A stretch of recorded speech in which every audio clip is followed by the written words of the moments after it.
Idol, lahat po ng Child Development Center sa Umingan nakatanggap po ng bagong kagamitan para sa pagtuturo. Para sa detalye ng balitang yan, kasama natin Idol Aison Muyano. 104.7 IFM Report.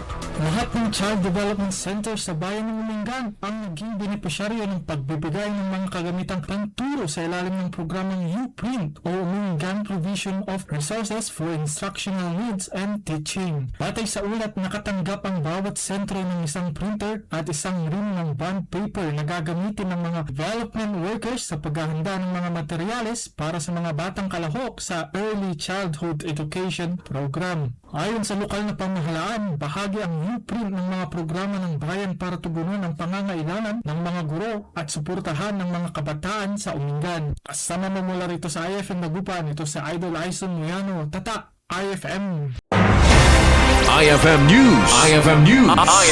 IFM News.